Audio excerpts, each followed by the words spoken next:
I know a lot of people thought today's show was just going to be bashing people and what they're wearing, but this is a huge part of it. This is a very huge part of it. Is really to getting to know your body, and then that carries over into what not to wear. It's like,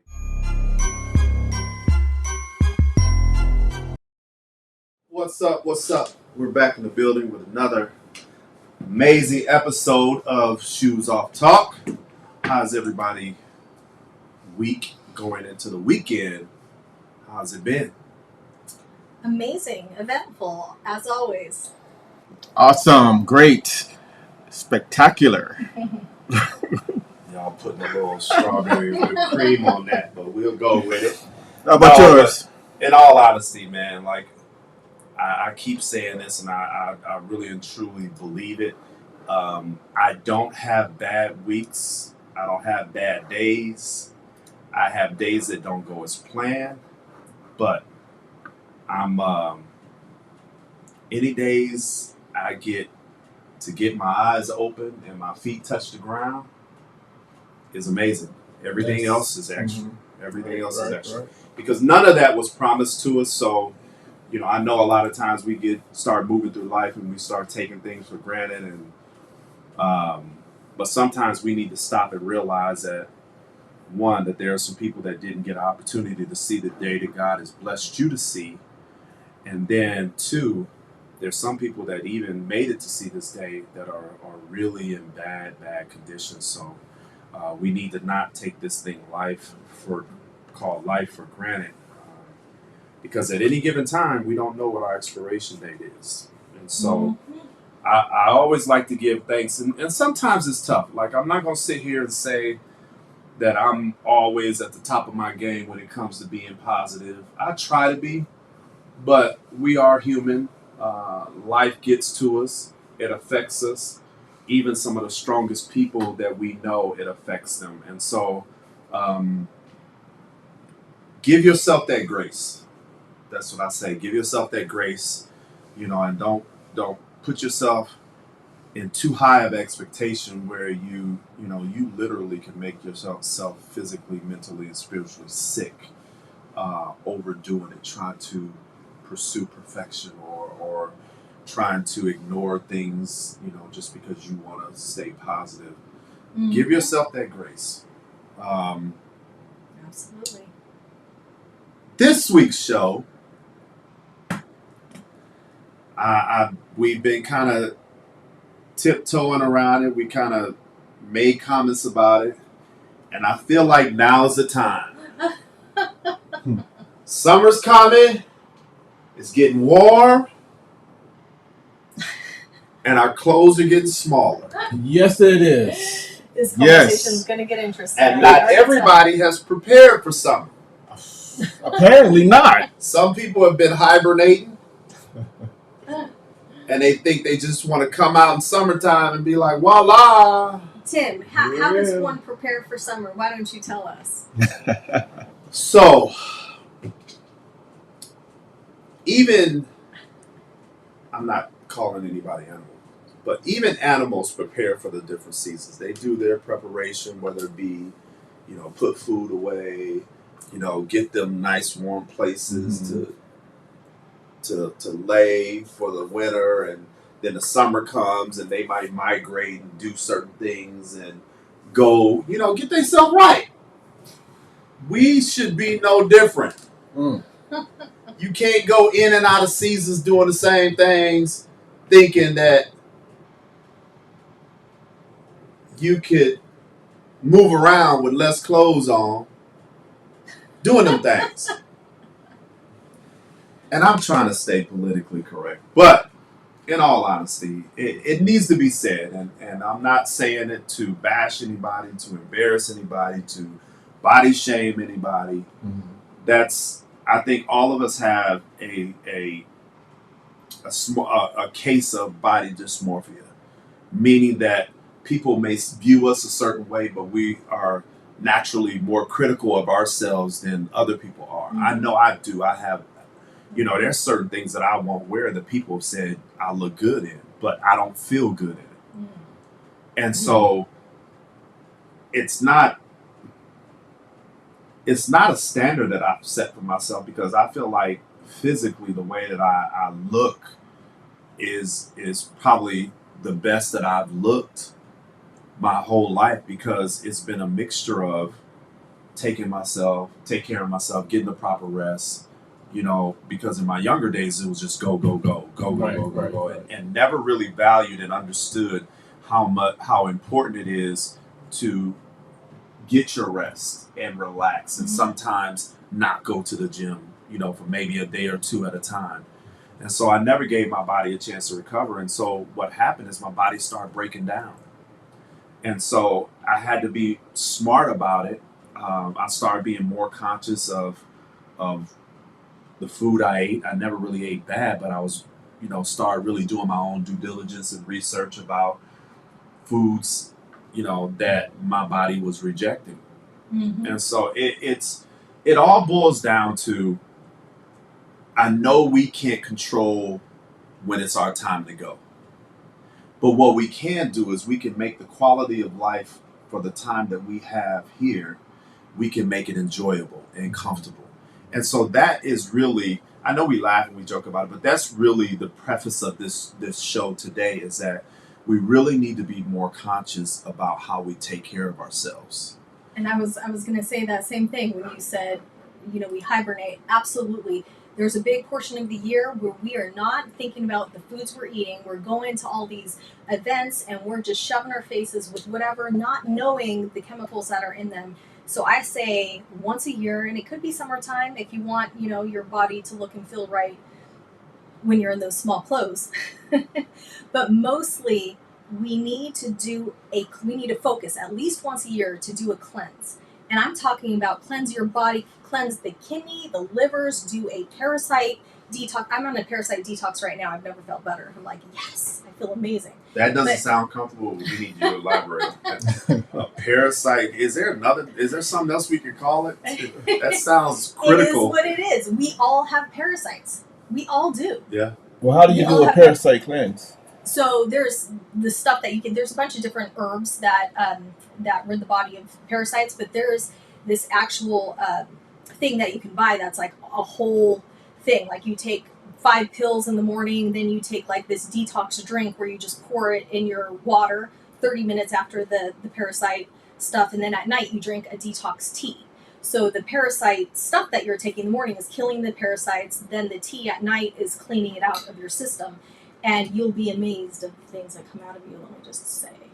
Wow. Okay, where does it come out at? In the toilet.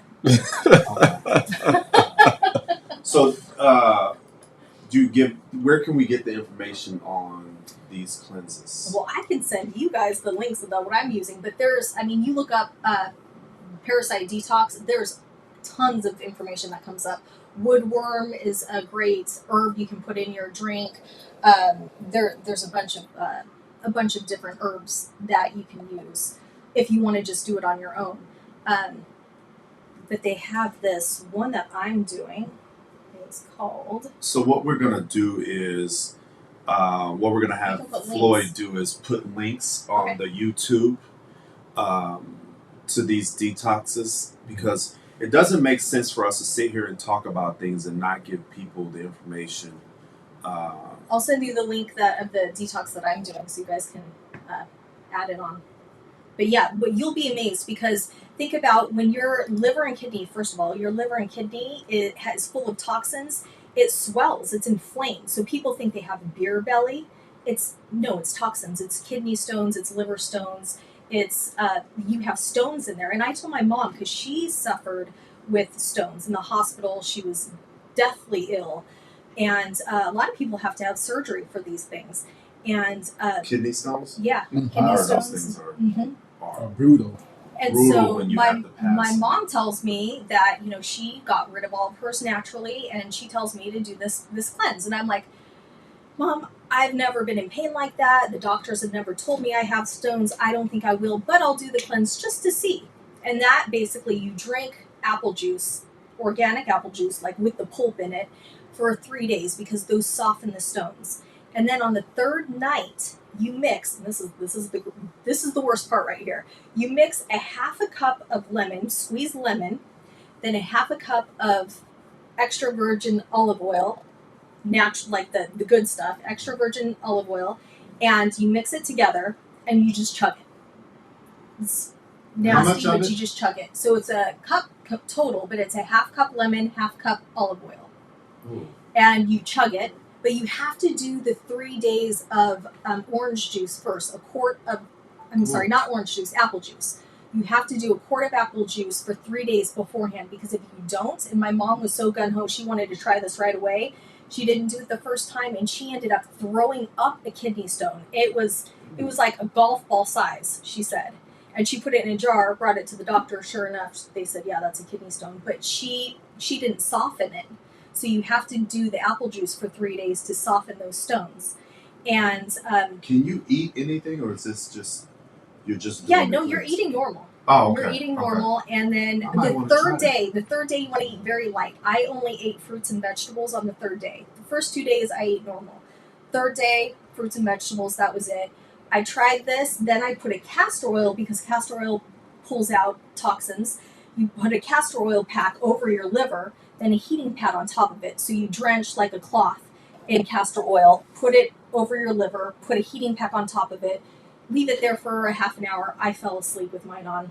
I left it there all night. And the next morning, you will be amazed at the things that come out of you. I had kidney stones, let's just say that. Wow. And whatever kind of stones. And they look like, this might be a little TMI, but it looks like lima beans. Lima beans, like bright green lima beans. Like, what is this? Don't be looking at me all sideways like that. That was in my liver and my kidneys, and like those are stones that like are toxic in your body. You have to flush them out. So then I went from that to now I'm doing parasite cleanse. But if we hold these toxins and we think that we've got like these beer bellies or all this, stuff going on, it's actually toxic. It can be toxins. It can be stones. I'm gonna try that. Yeah, I'm gonna try it too. Yeah. Yeah, it's pretty amazing. It's not one of those things where like once you do it, like you need to be next to a bathroom type thing, is it? No, it's not like that, but you'll feel it. You'll feel it, and you might not, just in case it hits you, like when you're out and about, you might just want to like plan on taking it easy, staying home that day. Okay. It's not like it's going to last all day. I'm curious to try that. I am too. It's not like it's going to last all day, but then you also don't want it to hit you when you're like at the gym. But you really don't know how many stones you're going to, like, because it could be like having twins and you think you only having one baby. You're like, I got it out. Well, see, with kidney stones, what I was told that it's really painful. Yeah, I've heard that. So, yeah, but if you have them and they haven't developed yet, and you do something like that type of cleanse, these are developed. You can see like some of them come in a ball and they start to break up. So it's like they're little tiny stones and they attach to each other and it becomes bigger and bigger and bigger. And then when you're drinking the apple juice, it breaks them apart. So when they come out of you, they're actually broken apart. And that's why you want to have the heating pad also on, because the heat dissolves them. So if you're taking the detox stuff and you have the heating pad on, and the reason my mom told me she found that out is because the big golf ball thing that she threw up and she had in a jar, it was during the summer, so it was hot in the car. By the time she got to the doctor's office, it was completely liquid. And she was like, I swear there was this big like golf ball thing. He opened it up, smelled it, and said, yeah, that's a kidney stone. He could tell by the smell because it has a very distinctive smell. Wow. But heat helps. So if you put a heating pad and you take that orally, that breaks it up. So kidney stones, they can be really big, but you can break them up. So there's a misconception that you have to go to the doctor to get them removed. You can remove them yourself. Yeah, well, that's the message that they want to send to everybody about everything. Run to the doctor. Call a doctor. Go see a doctor. And that's just running up a bill. And I'm so glad that a lot of information is coming out medically about home remedies and things that you can do to surpass having to go to a doctor or things like that, because why not? If there's some remedy stuff that you can do at home. Now my question is, like, and you might have said and I might have missed it, what are some of the symptoms that you see that would kind of give you an idea that you may have stones? Okay, fatigue, pain. Like stomach It pain? depends on what kind of stones, also, because kidney stones are different than the liver stones. So it depends on what type you have. Also, what color they come out. They could come out brown. They could come out bright green. They could, So that just depends on what kind of stones you have, and also inflammation. So a lot of people that have like extended stomachs, they have stones. Their livers are extended because they have stones and they're swollen. I used to tell my clients all the time, don't assume just because your stomach is swollen that you're fat. Mm-hmm. Because a lot of times it could be something as simple as you're having an allergic reaction to something you ate. People don't realize that, because for the longest we would think, okay, when our stomach is swollen, like, oh, I'm just full. Sometimes that's your body letting you know that I did not like what you put in me. And so we need to be more cognizant. And that's why it's so important to get to know your body. Right. And that's why, when I was training on a regular basis with my boot camp,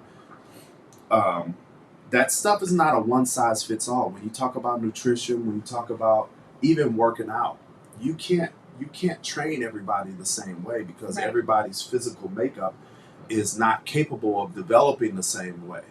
Mm-hmm.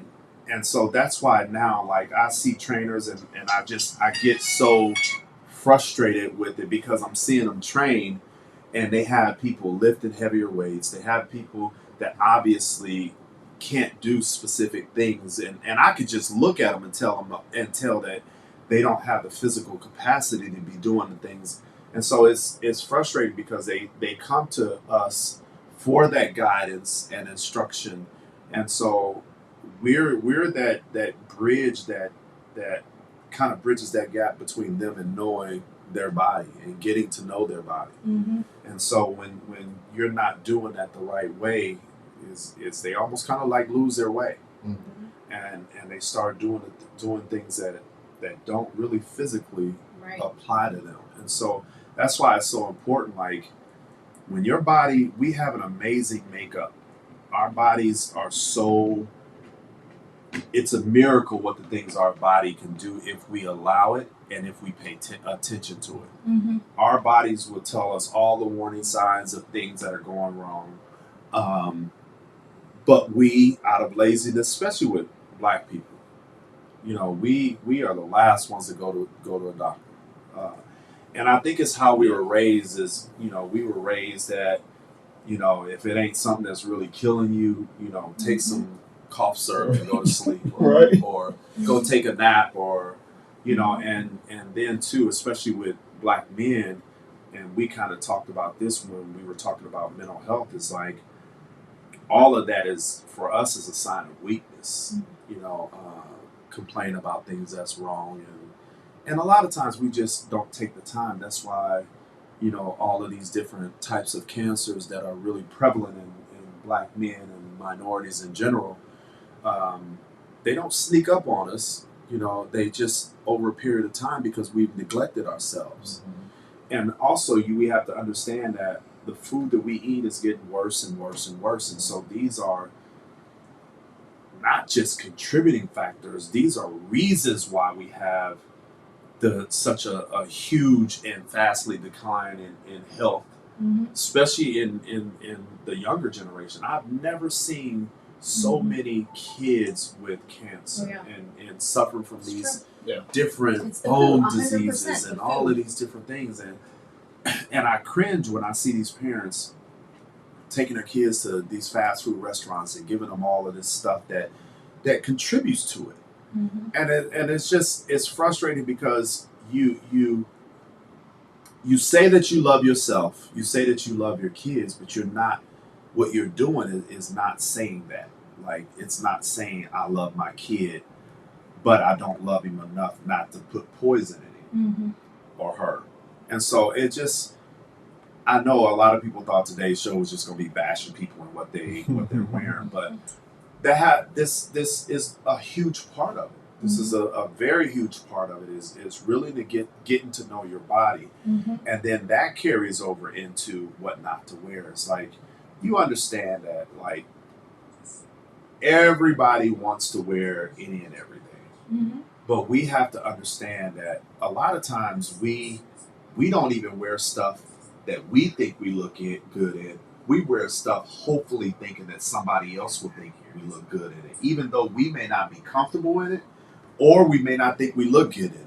Mm-hmm. But we may look at somebody else and be like, "Oh, she's getting a lot of attention wearing that. Let me wear that." Well, you don't look like her. you're not built like her. Your shape, your figure is not of her. And I've said this, and I've said it a million times. I've seen very full figure women that look amazing because they know how to wear things that complement their figure and look beautiful doing it. Mm-hmm. And when you're wearing stuff that doesn't complement your figure, it takes away from you. Like Mm-hmm. it draws unwanted attention. And then my question is like, are you doing it because you really feel comfortable in it, or you think you look good in it, or are you insecure and you think that it's going to get you the attention that you need, that you want, and it's just, there's definitely got to be a happy medium. I feel like there's nothing I can't wear, but I think that there's some stuff that I shouldn't wear.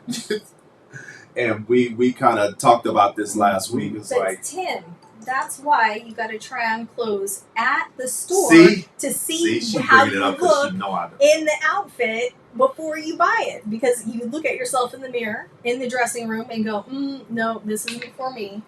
And I say that because Tim doesn't do that.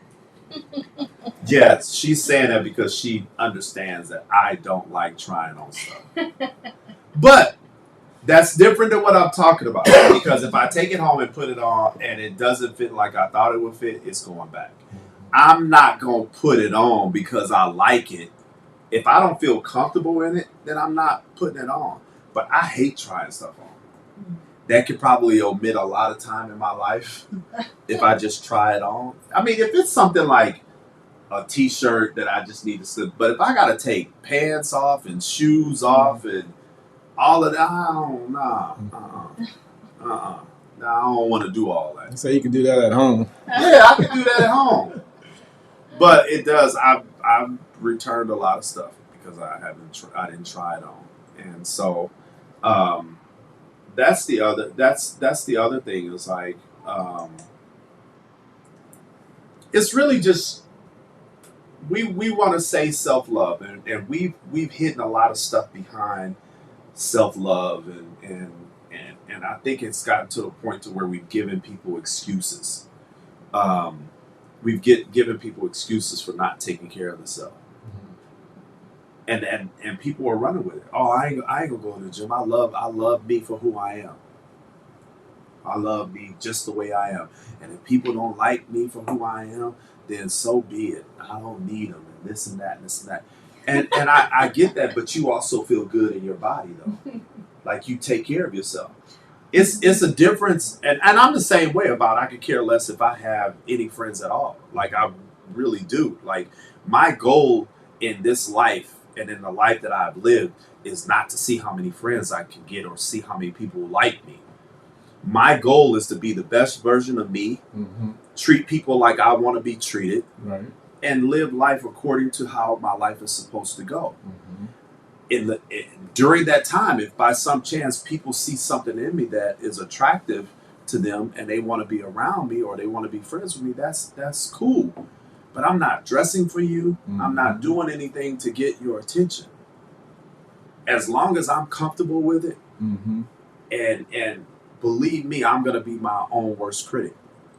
And it starts with me from the inside out. Right. If I don't feel good in my spirit, in my soul, then I'm not going to sit here and act like everything is good with me. And I think that's where it starts, and I'm sure that you can allude to that. It's like when you spiritually and emotionally get in tune with who you are, that starts exuding out, and people start noticing that about you. Like your frequency change, your energy changes. Those are the things that we need to be working on if we're trying to make ourselves attractive, for whatever reason, for our own reasons. You'll start noticing like when your energy changes and your frequency, goes up dials up, you'll start people will that you don't even know will stop you. And I had it scared me, and I'm really just getting in tune with that over the maybe the last year and a half. I've had complete strangers walk by me and do a U-turn and come back. It's like, man, I walked by you, and your energy, your frequency is really high. Or I walk in a room and perfect strangers would tell me, it's like, dang, you walked in a room, it's just like you commanded the room. Your energy is just on another level. And that's for me, I've had people tell me physically what they think about me in a way of a compliment. But to have somebody talk about my energy and my frequency, for me, is on a whole nother level. Mm-hmm. Like that's on a whole nother level for me. And but I didn't recognize that. I didn't understand that until, like I said, probably about a year and a half ago. And that tuned up my life so much, because it gave me a greater understanding of who I am, and how I affect people. Because you get the right people or the wrong people in your life, man, they could have you thinking weird things about yourself, and not always in the best way. And I know you could speak on frequencies and energies because that's your thing. But yeah, that should be the goal, man. And because I feel like once you get in tune with yourself, frequency and energy wise, you'll start understanding that how, what actually feels and looks good on you.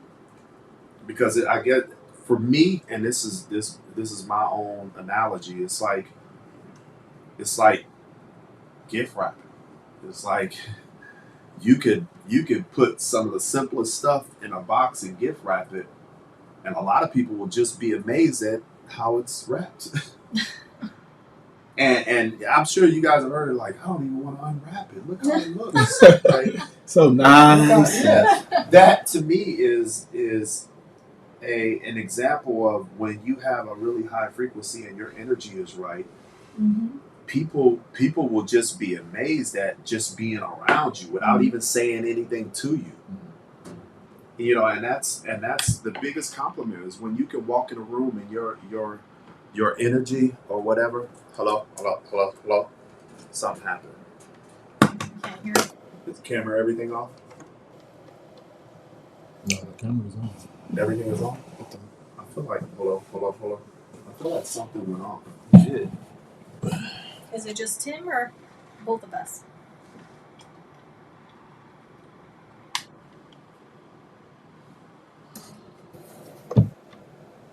Testing. Are we back on? Yeah. Sorry about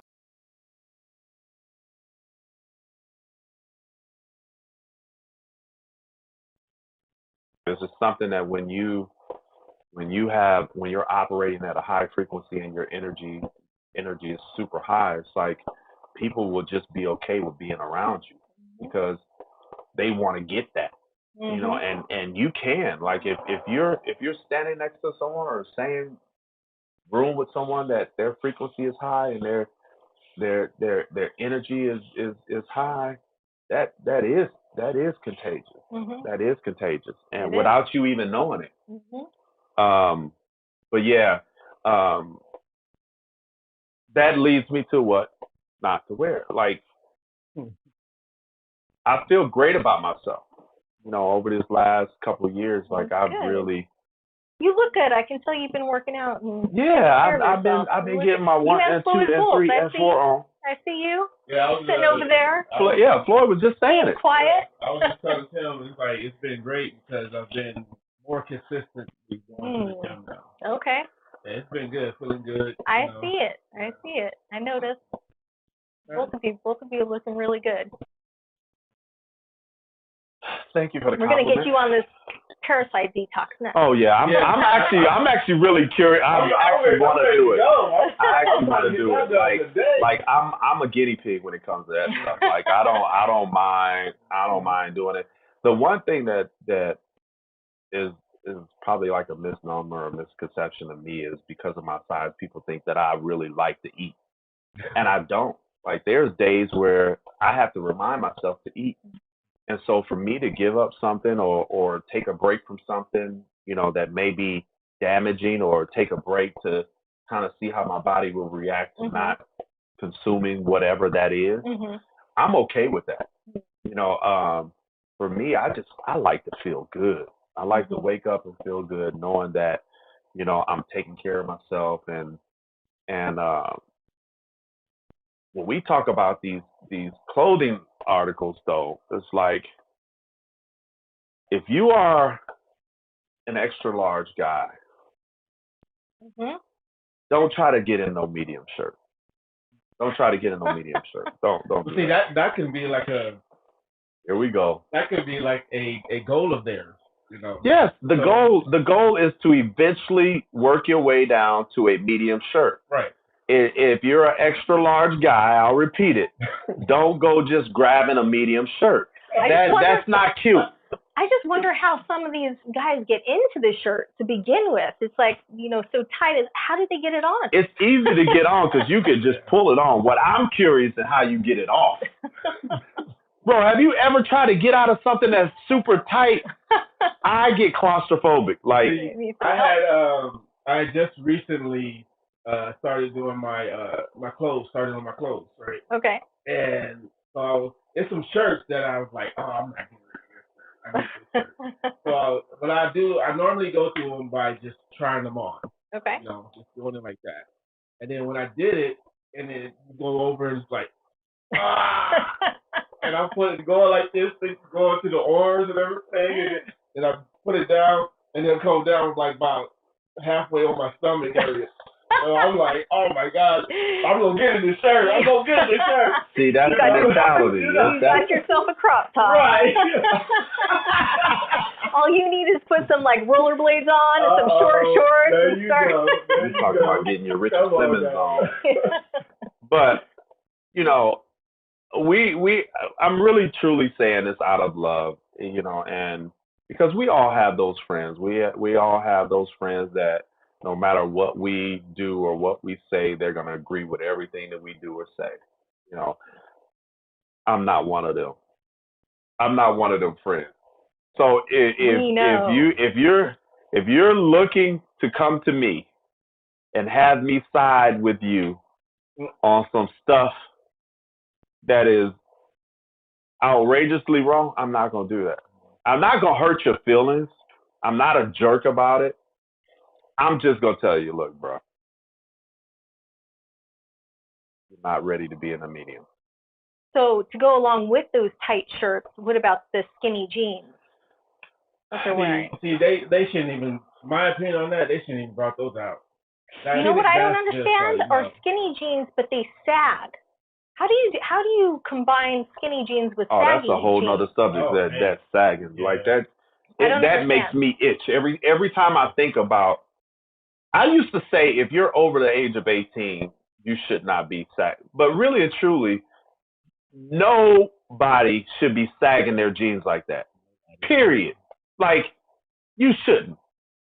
And I don't care, like when I'm talking about this, I don't care who I offend.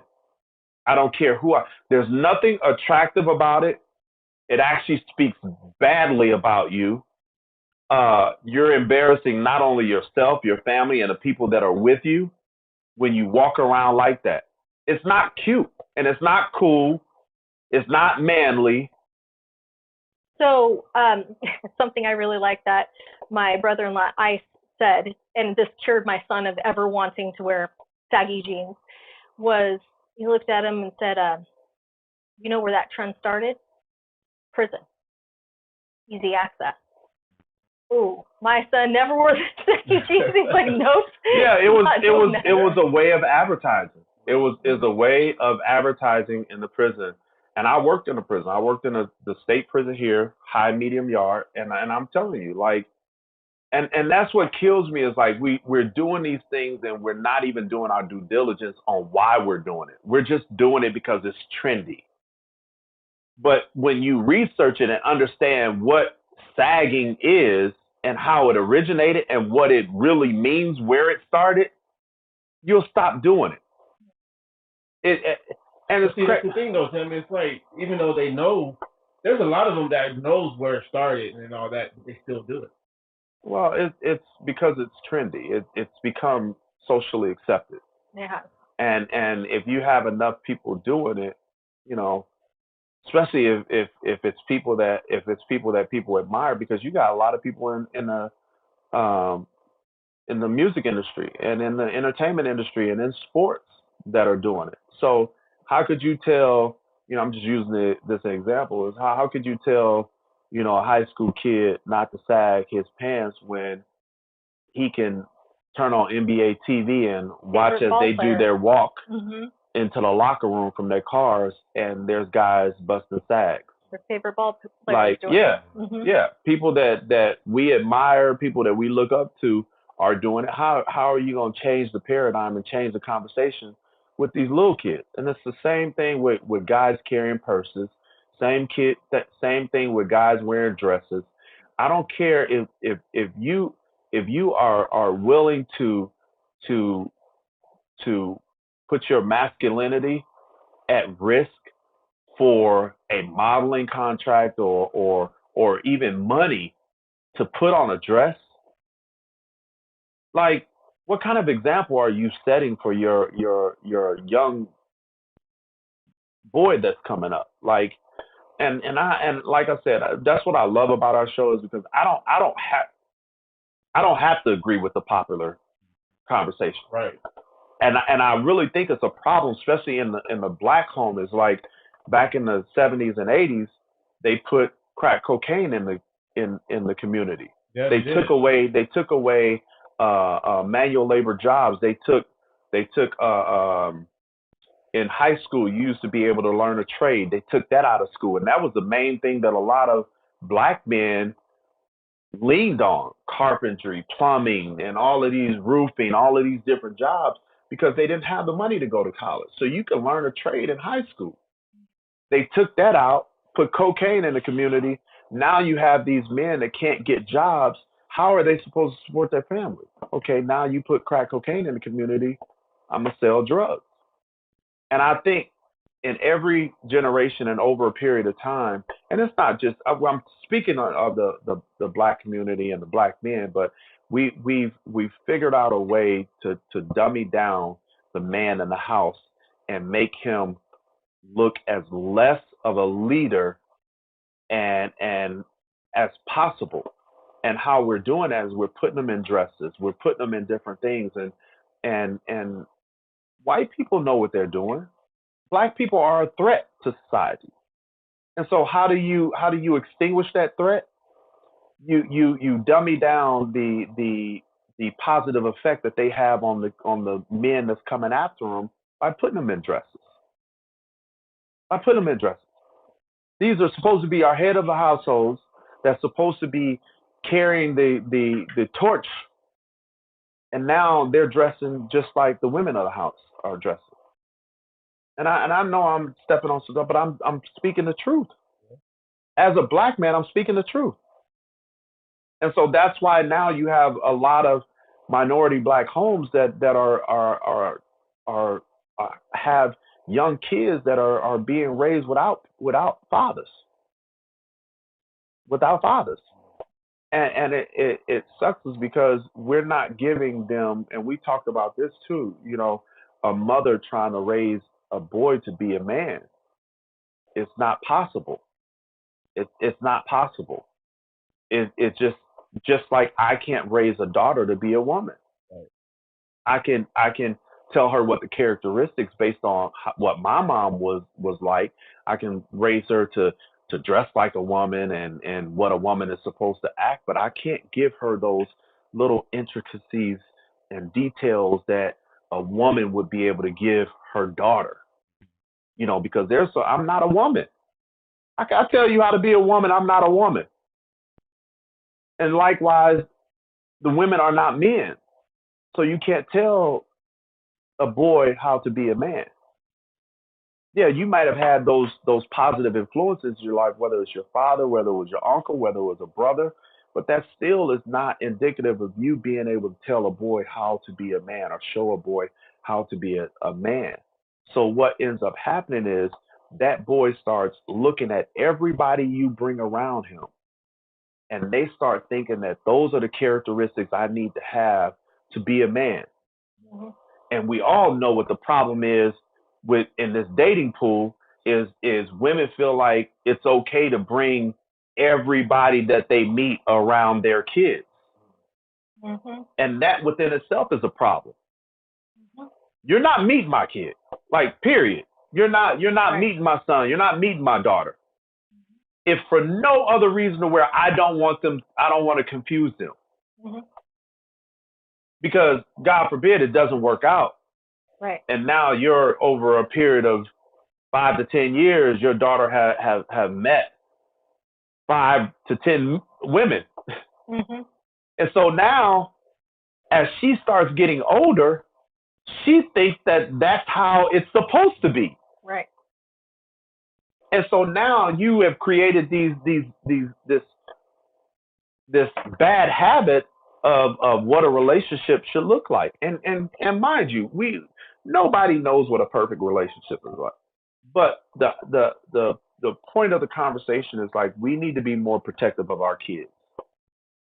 We really do. And teach them what not to wear. Exactly. And that's the other thing. Oh, don't even get me started with these little girls, man, that's around here wearing stuff with their butt cheeks out, titties out. Come on. Man, if you don't get your ass back in the house. What is up with these clear clothes? It's like clear clothes. Really? It's like God, I'm so thankful you didn't give me a girl. Oh my gosh, you is lucky. Clear clothes. Clear clothes. I'm like, really? Are we talking about like cellophane as they're walking around? See-through stuff. You can see through it. Man, look, Lord, look. I'd picture myself in jail already if I had a little girl. But I just hear the conversations, man. Like I was at a restaurant the other day. Well, actually yesterday, and this man, his wife, and 3 daughters walk in. They sit down. We're all in the waiting area. We sit down, and he goes off to do something. And the middle daughter gets up, and she's at the candy machine. And she tells her mom, I want candy. First of all, you're not asking, right? And I already could tell what kind of relationship she has with her daughters. And she was like, no, we're about to eat. We'll see.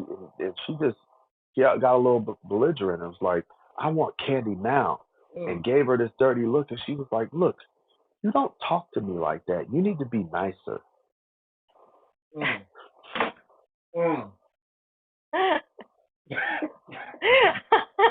I see the old Doris Tim Jean Johnson. That's my mama. That's my mama. Yeah. Not at any point in my life, even at the age of 54, would I ever fix my lips to say something like that. Yeah, you're right. My mom is a thug. I don't care how long she's been in church. She still got it in her.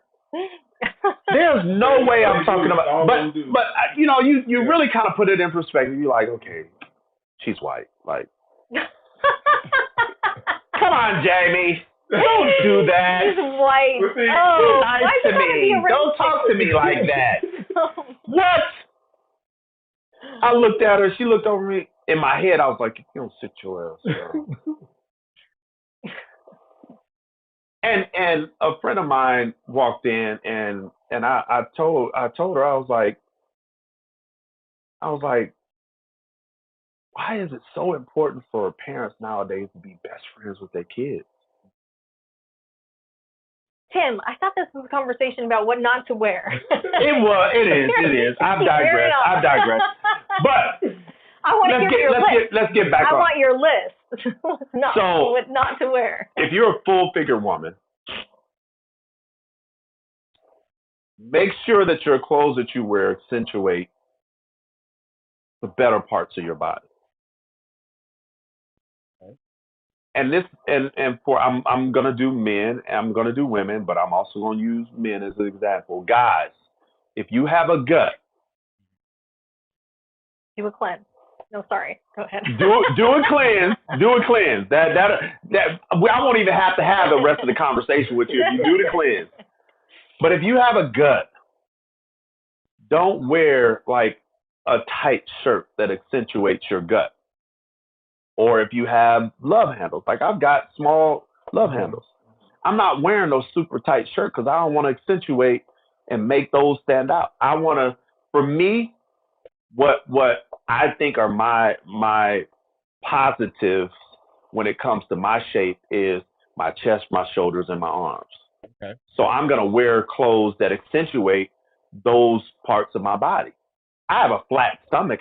My stomach is not protruding over my belt, but that's not the part of my body that I think that I think highly of. And so I'm not gonna wear, a large shirt to where it's gonna come down and accentuate. And it's the same thing with women. If we know women have kids and no shade, their bodies go through a lot more than what men's bodies go through. And so that's why I'm not super opposed to having a nip and tuck here and there or doing something boob wise.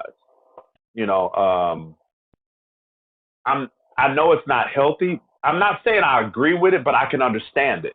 Because as a woman, I'm not even going to touch that subject. As a woman, yeah, because you got boobs. As a woman, if I'm a woman and I'm used to being in decent shape and I have kids, and your kids will take things away from you. They'll take your boobs, especially if you breastfeed. They'll take your boobs and different things. And if you'd rather make yourself sick so you can. No, I'm not saying that I'm okay with it, but I can understand why a woman would do it. Is because one, society tells them that that's the way you're supposed to look.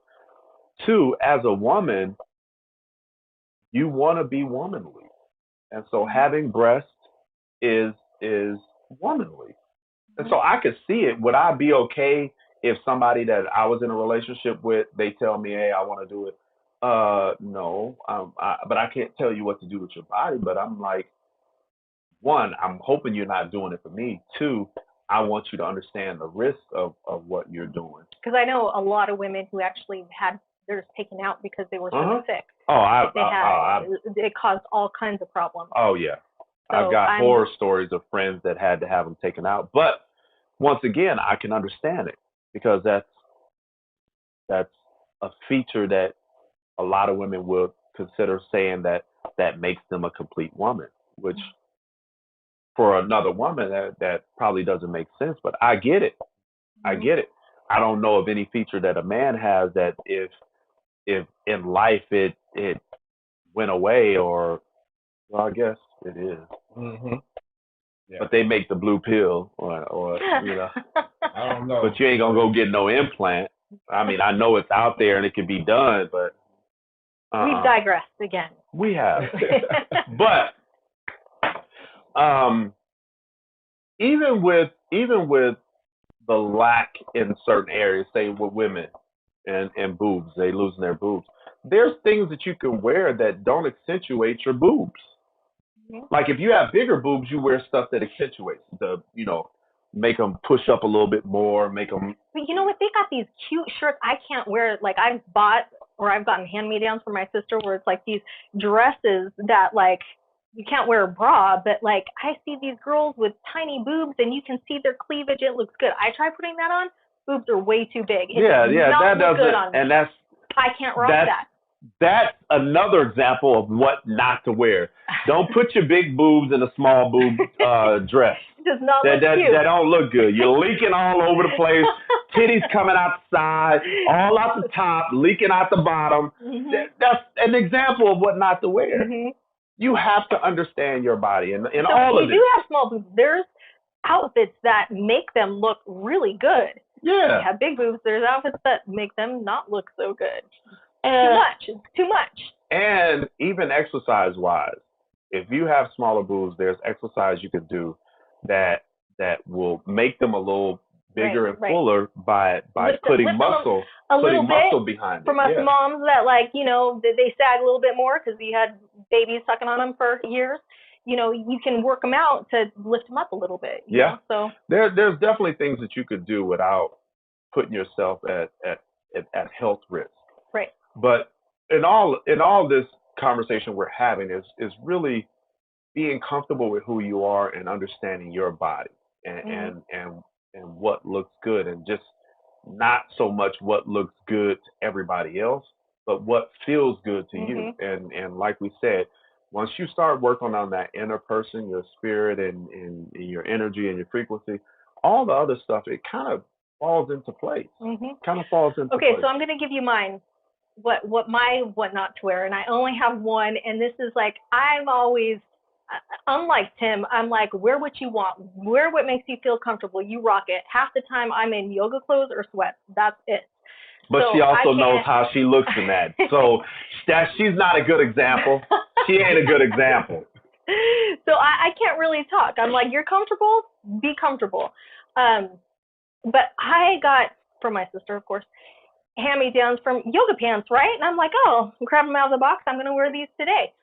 I walk out to take my kids somewhere. I don't even remember where I was going to take them. And they looked at me like, Mom, are you going to put your clothes on? And I was like, I got my clothes on. They're like, Mom, you look naked.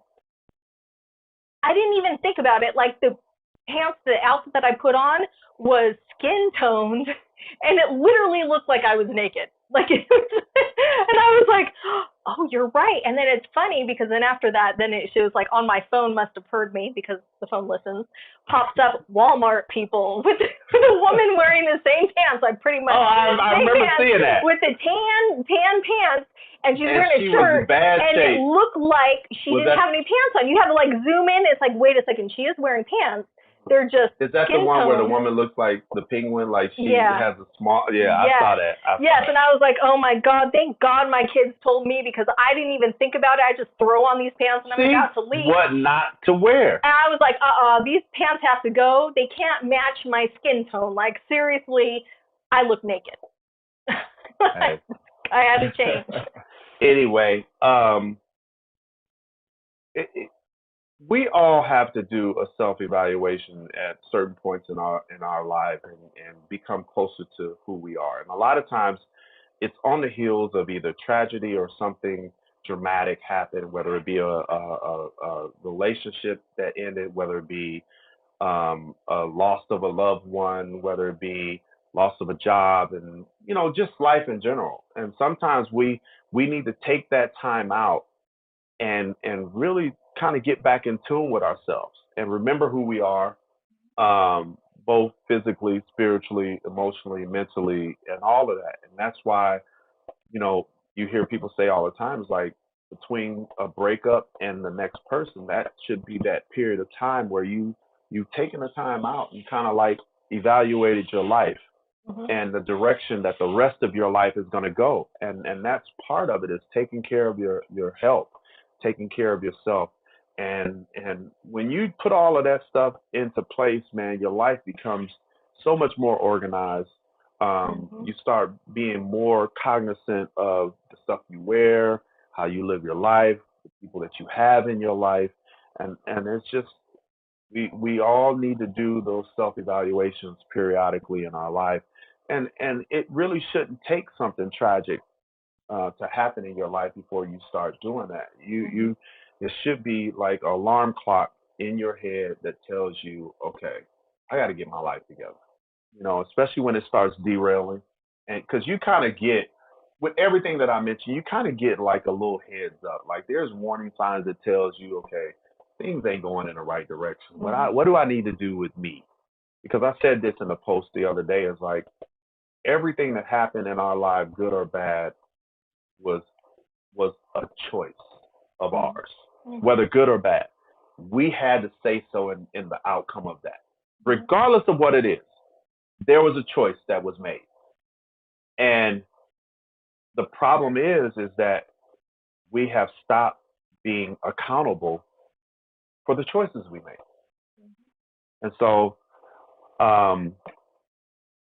just start being more aware. Awareness is definitely a big thing that we need to start exercising more, is awareness of not only your surroundings, but of yourself, you mostly. and yourself. Yeah. And how so you feel in your own exactly, skin. exactly. Because when you start being more aware, you start understanding like when there's people around you that put you in a bad space, you like, I need to. You start making those necessary adjustments right there on the spot instead of letting it happen over a period of time. And so, yeah, this was a very, very informative show. I can't wait to go do that cleanse now. I know. I'm can't just wait waiting. to I was go. ready to get up out of here. I'm like, Yeah. I'll send you the link, Floyd. Okay. Yeah. You can attach it. But we appreciate all the information. It's always a wealth of information whenever we have a show. And I'm sure we're going to have the comments and different things of, I can't wait to look at them because a lot of it is constructive, whether it's criticism or not. It's like I always say this, like that's the only way we're going to improve. And so I like getting the information. Is it necessarily going to change my views on things? No, I just like having other perspectives of things, and it could possibly change my view. That's the good thing about living a life to where you're open to continuous learning, and that's what I am, and that's what I love this platform is because every time I come in, you or Floyd or I'm learning something new, and so that's why it's also so important to surround yourself about people that is going to pour into you, that's going to elevate you, is because they always, whether they know it or not, are saying something that elevates you in aspects of your life. So very appreciative of the people that I have in my circle. I'm constantly a work in process. We all should be a work in process. We are not a finished product by any means. And so we need to understand that we can't carry ourselves in a way that we look at ourselves as being better than anyone else because we can learn from everybody. Right. We enjoy and appreciate you guys tuning in today. Another amazing show in the books. Like I said, we need you guys to go subscribe to our YouTube. Subscribe. We're trying to come up with some programs to kind of increase our following because there are some things that we want to do on the platform, but we can't do them until we get a certain number of followers. So we really appreciate you guys going to subscribe and leave us some comments. We're not sensitive over here. We can take it. But I appreciate Floyd. I appreciate the woman to my left, the one and only. You forget my name, Tim? No. I was trying to think of like another way of adjective. Yeah, to add because she brings so much to the show in the way of educating us. Like I know I've been elevated, especially the earthy part of me. Earthy part of you. I appreciate both of you. The earthy part of me. So a couple of my favorite men. I love coming here and hanging out with you too. We're top two. That's right. We are top two, and we're interchangeable like Kobe and MJ. 1, 2, yeah. Hey, I love that 1, 2. 1A, 1B. Right there, I'm you go. 1A. I'm 1A. No, but we appreciate you guys tuning in. We hope and pray that you guys have a blessed rest of your weekend, and we look forward to you guys tuning in next Saturday at 5:00 as we have some interesting topics coming up. Some guests that we have that we're working on. It's that time of the year where a lot of our guests that we are interested in bringing on have so much going on. So we're trying to fit what they have going on and what we have going on and get the schedules together. But it's coming. But we appreciate you guys tuning into us every week and how we end all shows. Love, peace, and soul.